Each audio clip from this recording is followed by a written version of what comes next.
अब इससे नेक्स्ट जो हमारा क्वेश्चन है वो है कि 3-4 लाइन का क्वेश्चन है ये। Briefly describe how the government budget contributes to the process of growth and stability.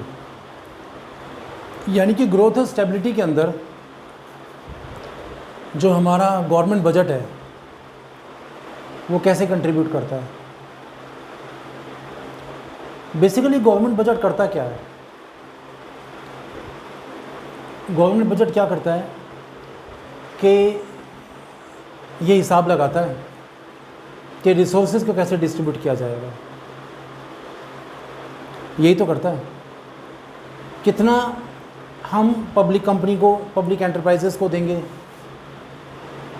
कितना सोशल वेलफेयर में लगाएंगे, कितना रेवेन्यू एक्सपेंडिचर होगा, कितना कैपिटल एक्सपेंडिचर होगा, कितने प्रोजेक्ट होंगे, ब्रिज, डैम, ये वो। तो ये तो डेफिनेट बात है, तो कंफर्म है बिल्कुल कि जो कंट्रीब्यूशन है बजट का, गवर्नमेंट बजट का, वो प्रोसेस ऑफ ग्रोथ के अंदर बहुत ज़्यादा है। लेकिन 2-3 लाइन के अंदर लिखना, हमें ये लिखना है कि the government budget manages the funds for the public sector undertakings as well as the subsidy provided to the producers। क्योंकि देखो ग्रोथ का मतलब है जीडीपी, है ना। जीडीपी कौन करता है? Producer, production. और प्रोड्यूसर के लिए एक बहुत बड़ा इशू है क्या? सब्सिडी। और सब्सिडी का पूरा प्रोविज़न होता है बजट के अंदर। तो budget provide the subsidy to the producers and also budget manages the funds for financial क्या नाम है, पब्लिक एंटरप्राइजेस।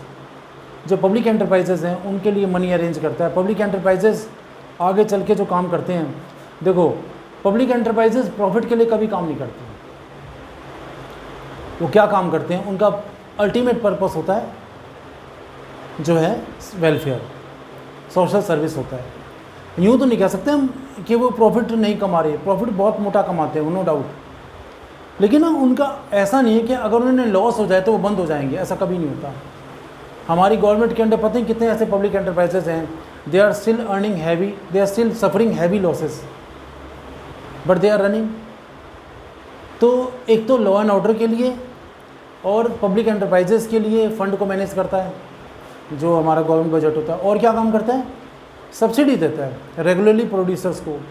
ये सब्सिडी किसानों को भी दी जाती है जो फार्मर्स होते हैं, because farmers are so poor that they can not manage the funds for costly fertiliser, pesticide, insecticide, fertilisers के लिए भी गवर्नमेंट इनको रेगुलरली किसानों को सब्सिडी देती रहती है। तो ये सब जो हिसाब किताब है, ये सब जो डिस्ट्रीब्यूशन है, वो किस में डिसाइड होता है? गवर्नमेंट बजट में। ठीक है।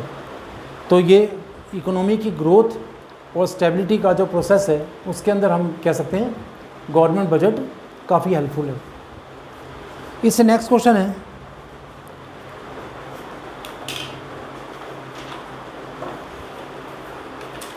इसमें नेक्स्ट क्वेश्चन है डिस्टिंग्विश बिटवीन रेवेन्यू बजट और कैपिटल बजट।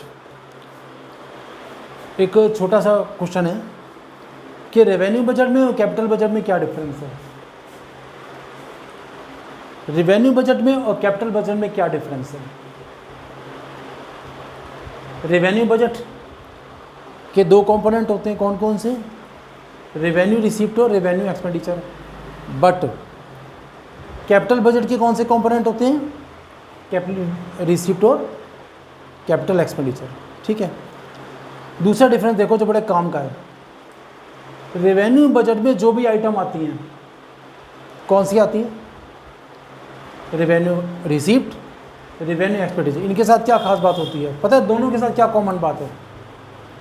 हम कह सकते हैं पूरे रेवेन्यू बजट में क्या कॉमन बात है इन दोनों के मामले में? देखो, इनसे गवर्नमेंट के एसेट लायबिलिटी स्टेटस पे कोई इफेक्ट नहीं पड़ता। दे doesn't affect asset liability status of the government, ना तो कोई एसेट इंक्रीज होती ना डिक्रीज होती, ना कोई एसेट इंक्रीज होती और ना ही डिक्रीज होती।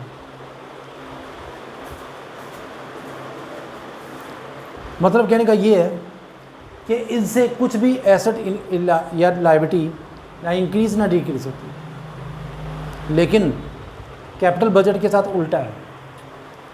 कैपिटल बजट में जो दोनों आइटम हैं, चाहे कैपिटल रिसीप्ट हो चाहे कैपिटल एक्सपेंडिचर हो, दोनों के साथ ये बात है, इन दोनों के मामलों में, दोनों केसेस में एसेट लायबिलिटी स्टेटस पे इफेक्ट पड़ेगा ही पड़ेगा। जहाँ तक कैपिटल रिसीप्ट का सवाल है, कैपिटल रिसीप्ट क्या है? इससे या तो हमारी गवर्नमेंट की कोई एसेट कम हो जाएगी या लायबिलिटी इंक्रीज हो जाएगी। इसको देखो, कैपिटल एक्सपेंडिचर से क्या होगा? कैपिटल एक्सपेंडिचर से या तो कोई एसेट इंक्रीज हो जाएगी या कोई लायबिलिटी डिक्रीज हो जाएगी। एग्जांपल बताऊं? कैपिटल एक्सपेंडिचर का एग्जांपल बताता हूँ। मान लो गवर्नमेंट ने कोई डैम बनाया, कोई ब्रिज बनाया, रेलवे ट्रैक बनाया, इससे क्या होगा? एसेट बढ़ गई क्योंकि ये सब हमारी गवर्नमेंट की प्रॉपर्टी है, लेकिन पैसा घट गया। पैसा जाएगा भी, तो पैसा जाएगा तभी तो ये चीज़ बनेगी। तो क्योंकि एसेट आई हैं तो हम कह सकते हैं एसेट इंक्रीज हो गई। अब इसी में एक चीज़ बताऊं कि लायबिलिटी डिक्रीज कैसे हो सकती है। गवर्नमेंट ने अपनी कोई बोरोइंग जो उसने पहले कभी ले रखी है वापस कर दी। जब गवर्नमेंट अपनी किसी बोरोइंग को यानी उधार लिए हुए पैसे को वापस करेगी, इससे उसकी लायबिलिटी कम हो गई। तो एसेट इंक्रीज हो जाए या लायबिलिटी डिक्रीज हो जाए, ये दोनों कहलाते हैं कैपिटल एक्सपेंडिचर। उसका उल्टा इसमें कैपिटल रिसीप्ट में, लाइक कैपिटल रिसीप्ट क्या हो सकती है? जैसे कोई पैसा उधार ले लिया यानी बोरो किया। अब बोरो करने से क्या होगा? हमारी लायबिलिटी इंक्रीज हो गई, तो इससे लायबिलिटी इंक्रीज होगी। या कोई एसेट डिक्रीज हुई होगी, जैसे बेस्ट एग्जांपल बताऊं उसका, डिसइन्वेस्टमेंट। गवर्नमेंट का किसी गवर्नमेंट कंपनियों में जैसे शेयर तो होता ही है, तभी तो गवर्नमेंट कंपनी है वो, उसमें शेयर है और वो शेयर गवर्नमेंट ने बेच दिया, जिसे हम कहते हैं डिसइन्वेस्टमेंट। शेयर बेचने से गवर्नमेंट की एसेट हो गई कम, यानी इन्वेस्टमेंट कम हो गई ना, एसेट कम। एसेट कम होगी तो पैसा आएगा, या कोई लायबिलिटी बढ़ गई तो भी पैसा आएगा, जैसे बोरो कर लिया।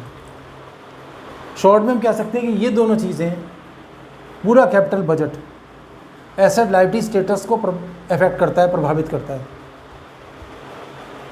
रेवेन्यू बजट की कोई भी आइटम, चाहे ये हो, इसका हमारी एसेट लायबिलिटी स्टेटस पे कोई इफेक्ट नहीं पड़ता।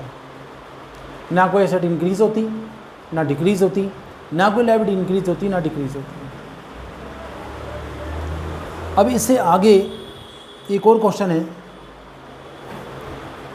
और वो ये है कि रेवेन्यू बजट में जो रेवेन्यू रिसीप्ट है, इनके एग्जाम्पल बताओ कोई। ये सोचो रेवेन्यू रिसीप्ट के कौन कौन से हो सकते हैं एग्जाम्पल। अब एग्जाम्पल से पहले ना माइंड में याद करना चाहिए कि रेवेन्यू रिसीप्ट होती कौन कौन सी। एग्जाम्पल तब देंगे ना, फॉर्मेट पता होगा हमें उसका। रेवेन्यू रिसीप्ट में आता क्या क्या है? क्या आता है रेवेन्यू रिसीप्ट में? रेवेन्यू रिसीप्ट दो टाइप की होती हैं। क्या? Budget receipt, sorry tax receipt और नॉन टैक्स रिसीप्ट। सिंपल सी बात है। रेवेन्यू रिसीप्ट में क्या है ना, टैक्स रिसीप्ट और नॉन टैक्स रिसीप्ट। बस एग्जांपल देना कौन सा मुश्किल काम है। 2-3 एग्जांपल टैक्स रिसीप्ट के दे दो, 2-3 एग्जांपल नॉन टैक्स रिसीप्ट के दे दो। अब टैक्स रिसीप्ट में क्या हो सकता है? जो टैक्स मिलते हैं, टैक्स कोई भी बता दो, सारे टैक्स गवर्नमेंट को मिलते हैं। वैसे टैक्सेस भी दो टाइप के होते हैं, direct tax, indirect tax. Direct tax में बता दो इनकम टैक्स और वेल्थ टैक्स और गिफ्ट टैक्स। इनडायरेक्ट टैक्स में कौन से टैक्सेस आएंगे? जीएसटी और क्या आएगा? कस्टम ड्यूटी और एक्साइज ड्यूटी। ये तो सारे टैक्स बता दिए हमने। ये टैक्स रिसीप्ट है। नॉन टैक्स रिसीप्ट में क्या क्या आ सकता है? नॉन टैक्स रिसीप्ट में वो चीज़ आती है जो गवर्नमेंट का, जिनका ऑब्जेक्ट जो टैक्स से रिलेटेड नहीं है, वो भी गवर्नमेंट की इनकम है, बहुत टैक्स नहीं है। जैसे गवर्नमेंट कई सर्विसेज के लिए फ़ीस चार्ज करती है। हमने मकान की रजिस्ट्री करवाई, हमने प्लॉट की रजिस्ट्री करवाई। जब भी कोई रजिस्ट्री करवाएंगे, रजिस्ट्रेशन कराएंगे, then we will have to pay some fees to the government. ये इनकम है। और क्या हो सकती है गवर्नमेंट की इनकम? गवर्नमेंट कानून तोड़ने पर जो लॉ ब्रेकर्स हैं उनसे फ़ाइन लेती है, उनसे पेनल्टी लेती है। ये भी तो गवर्नमेंट की इनकम है। ये चल रही है नॉन टैक्स रिसीप्ट। एक एस शीट बताया था मैंने, एस शीट। एस शीट क्या होती है कि कोई प्रॉपर्टी है जो गुमनाम है, यानी उसके मालिक का नहीं पता, तो ये प्रॉपर्टी भी गवर्नमेंट ले लेती है। जब एक लंबे टाइम तक उसको क्लेम करने वाला कोई ना आए, तो ऐसी प्रॉपर्टी लावारिस प्रॉपर्टी है जिसका कोई क्लेम करने वाला नहीं है, तो ऐसी प्रॉपर्टी गवर्नमेंट ले लेती है, उसे बोलते हैं एस शीट।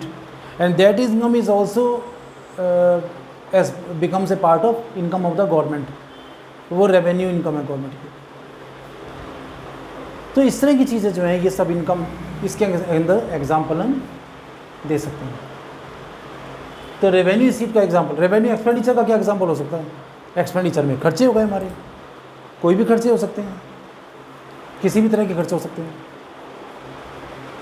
रेवेन्यू एक्सपेंड, लेकिन ये ध्यान रखना रेवेन्यू हो, ये ना रेवेन्यू एक्सपेंडिचर। जैसे क्या हो सकते हैं?